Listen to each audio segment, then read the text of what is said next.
Hi, my name is Gabriel Siqueira. I'm from the Global Ecovillage Network, and I'm here with Abi Caldas, also from the Global Ecovillage Network. And we are very pleased to welcome here the winner of the 2019 Hildur Jackson Awards, representing ReScope Project.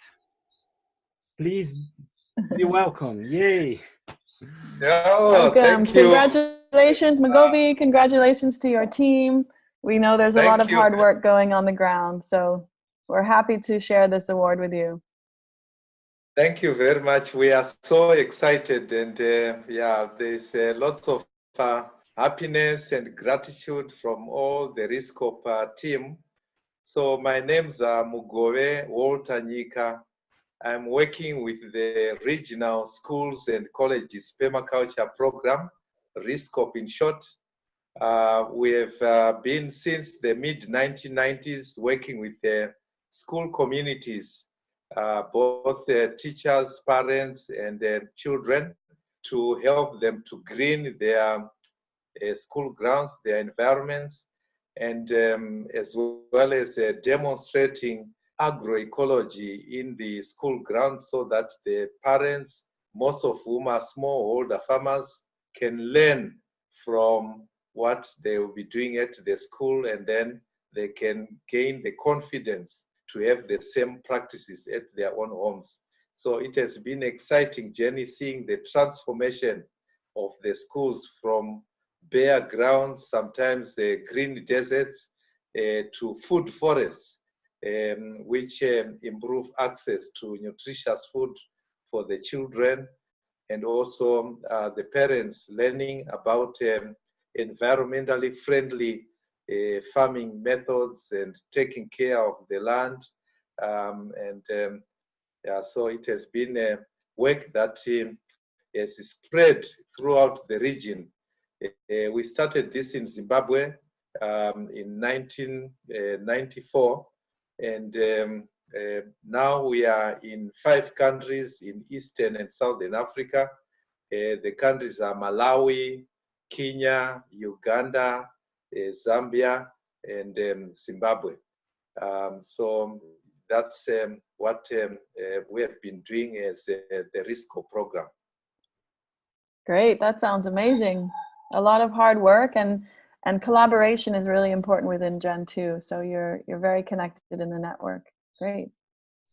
Yes, the collaboration has been a very important part of the journey because in 2011 I got introduced to the Global Ecovillage Network, and I had a training in Ecovillage design education at Zib and Linden in Germany. Oh, okay. And since then, yeah, the journey has been exciting. We are in partnership with Gen, who have adopted the greening schools approach as one of the Ecovillage projects that they are supporting.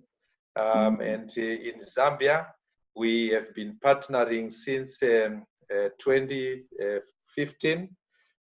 We have implemented 3 projects together so far, and the most recent one is quite exciting, and it is the one that has led us to win this award. Great. So you start the new project with a lot of enthusiasm and our support. That's fantastic. Can you tell us a little bit about the communities that you serve? So the people that you're working with, what are their strengths? And also what kind of challenges are they facing? Yes, I will begin from their strengths because we are working with communities that are in smallholder farming areas in Zambia. And for these communities, farming is their main livelihood. And they depend on farming not only to feed their families, but also to raise incomes, to send their children to school, and for everything else. So they are people who are closely connected to the land, which is their biggest strength. So they have got a good relationship with the land. And for most of the communities, they are still also quite well connected to their culture. They are well grounded in their cultures and in the environment where they live. They struggling in terms of the climate change that is really impacting on them negatively. Things are no longer as predictable as they were in the past, so they are struggling to cope with climate change. They are also struggling with the environmental degradation that has resulted from the poor land husbandry methods that were shared with them, particularly by governments and the agrochemical companies. So as a result of years of using fertilizers, chemical fertilizers, and also poor land care methods, their soils are now degraded and cannot yield much. And so they have been sucked into depending on agrochemicals, which they can hardly afford. So their farming has been gradually going down. So that's one of the bigger struggles that they've been facing. But with our coming on board in partnership with Jen, we are working on a climate justice and innovation fund project, which is supported by the Scottish government.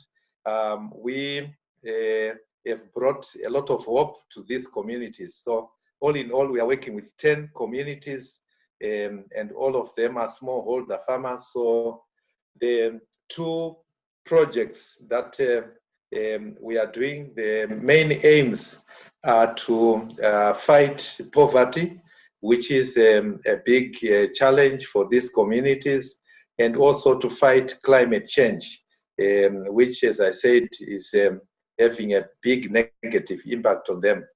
So to help them with these two issues, we have provided training in methods that are helping them to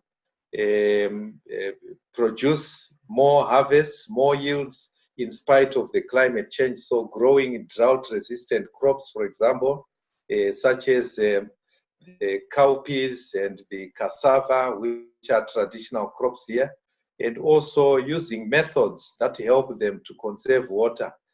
For example, we train them in rainwater harvesting methods. We train them in using mulching methods so that they can cope with the challenges of climate change. But in addition to that, we also help them to set up social enterprises, which are targeted mainly at the young people, especially the single mothers, so that these groups, many of whom are jobless and are vulnerable to drug abuse and other social vices. So we're helping them to set up social enterprises so that they can get an income from environmentally friendly practices. So for example, we are helping the people to grow high value crops such as lemongrass, and helping them to process these into essential oils, which they can add value as well by making local products like soap. So we have trained them in the whole value chain related to these high value crops. And we are also helping the farmers and the social enterprises to diversify their production so that they don't rely on the few crops that they've been growing so far, so that they can get income throughout the year, and so that they strengthen their livelihoods. So these have been the main interventions of this exciting project that we are working in partnership with the Global Ecovillage Network. Thank you, Mugave. And thinking about the intergenerational connections that right now are one of the Global Ecovillage Network goals to promote more intergenerational interactions. Could you elaborate a bit on the learning aspect of this intergenerational factor in the ReScope project? Yes, intergenerational learning is really at the heart of ReScope work. So, as I indicated, ReScope is about working with the school communities. So we believe strongly that the future belongs to the young generation, the future belongs to the youth, and the future farmers, leaders are in school today. So we work with communities through schools. We use schools as an entry point into community development. And we do this for several reasons. One is that young people are very fast learners. When we have gotten new innovations like in farming, when we go directly to the farmers, most of them have got a barrier in the sense that they have been doing farming for decades and they are not very receptive to new ideas. But the young people are very, very open-minded and very receptive. And also we find that schools are natural community centers. So we have communities use their school for various reasons, like holding community meetings, attending church services, and several other reasons. So we have been working with the schools throughout, and we also reconnect schools with the community. And when we start working with the schools, is that parents normally just drop their children at the school gate and leave everything to the teachers. But in that way, we lose out because the gray-haired people in the community, they have a lot of wisdom, a lot of knowledge that needs to be passed on to the youngsters. So by reconnecting schools with the community around them, we are promoting the intergenerational learning. We are closing the generational gap that is very, very wide at the moment because most parents tend to be very busy and the children are being educated by televisions, by films, because parents are not having enough time to spend with their children. So in our project, we encourage the community elders to come into the school and share the wisdom that they have. Like in this current project, we are having elderly women, for example, teaching about pottery, making beautiful pots from the local clays, and these are skills that are within the communities. We are also having people with skills in natural building, skills in making local products such as lotions that they are sharing with young people. And so that is a central part of this project. So we are building bridges between the generations, and it's very exciting to see this happening in the communities where we are working.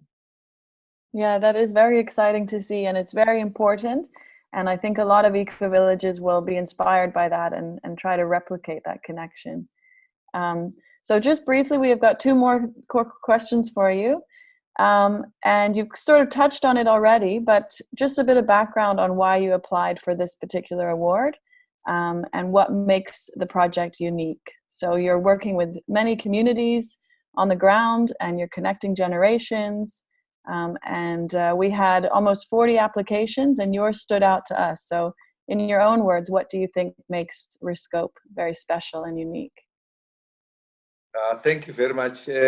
Our work is special because we are about connections. We believe strongly in the power of connecting people, making connections between, for example, schools and communities, making connections between the youth and the elders, making also connections between the curriculum that the children go through and the environmental challenges that people are facing and how they are addressing these challenges. We are also making connections between the economy and the ecology so that people can get climate justice, for example, by working on repairing the damaged environment that they have. So in our partnership with Jen, we have embraced all the dimensions of sustainability. So we, for example, believe very strongly that communities need to be well grounded in their culture. And in Africa, we believe that the greatest problem is that of mindsets. People are no longer grounded in who they are. And because of this, they don't have a self-determination. Because when you are copying other people, you can never succeed. So we believe that people should be connected to their culture, to their history, to who they are, and that is the starting point of progress. So we believe in connections. That's really what drives the work that we do. So in that way, and also the way ReScope works is that we always work with local organizations. So we identify in each community a local community-based organization that we share our skills with, so that we build their capacity to use the tools that we have developed over the years to improve their communities. So that's another part of the connections that we make, so that we build a strong net of collaboration around each community by bringing on board the different stakeholders that are associated with each of the communities. So because of this, we tend to find that we get transformation of minds, transformation of landscapes, which is very exciting. And this excitement led us to apply for this award, because we want to share this excitement with the whole world, with all the people who are connected to Jen, and also the friends of ReScope. So that's why we applied for this award, so that we can share the excitement widely, and we can also share our experiences. That's amazing, you know, and your excitement is definitely inspiring. And I hope we can definitely inspire other projects around the world to follow your lead. You know, in many aspects, you are very innovative, and I think there is a lot of wisdom in there that can be shared in any part of the world. And just to wrap up, we know that the Hildur Jackson Award is not like a huge amount of money, but it's symbolic, and it is some energy that we want to put into this project to make it grow more and to make it even more sustainable and successful. So it's in this year it's £3,000 for a yearly award, which is, you know, great to pull, you know, to put some energy into the project. So we wonder, how are you gonna take advantage of this prize? You know, how would you apply this financial support? Thank you very much. We are planning to use this prize to address one of our weaknesses, which has been in terms of documenting our experiences. So we've been so busy implementing our work on the ground that we have not done enough to tell our story, to document the lessons learned. So we would like to use this prize money to document our experiences, so that we can share our lessons with other members of GEN, and with the many countries in this region who are interested in learning from us, and also emulating the work that we have done. So that's what we'd like to use this prize money for, and we are very grateful for this prize money, because if we document our experiences, that will hopefully bring in a multiplier effect to the work that we are doing. So yeah, we look forward to addressing this part of our work. Yes, you're speaking with two people on the communications team, so we're also very excited to hear that you will increase your capacity for storytelling. We're very aware that there's so much hard work going on the ground, and sometimes the storytelling part can be an extra. So it's very important to share, to inspire others, and to celebrate among your community the hard work, and for them to know that people around the world are also celebrating with them. So that's a fantastic way to apply this financial support. Great. Okay, Gabrielle, any final words, or Mugovi, any final words? We're thrilled to share this with you, and congratulations again to you and your team. And yeah, just open if there's any parting words to say. Yeah, from me, I just want to express my gratitude, very deep gratitude to all the people that we work with. We have got a fantastic team at ReScope, actually teams, because we are in 5 countries, and we also have the team that is working in Zambia on this particular project. So I'm very grateful for all the good work that they are doing. I'm also grateful to our partners, particularly the Global Ecovillage Network. The GEN team has been very supportive in all the work that we have been doing. And we have also learned quite a lot from GEN. So we would like to express our gratitude. And finally, to the Hildur Jackson Fund itself, I think we are very, very grateful. And I think the memory of her will live long in our lives. So we are grateful for all this support.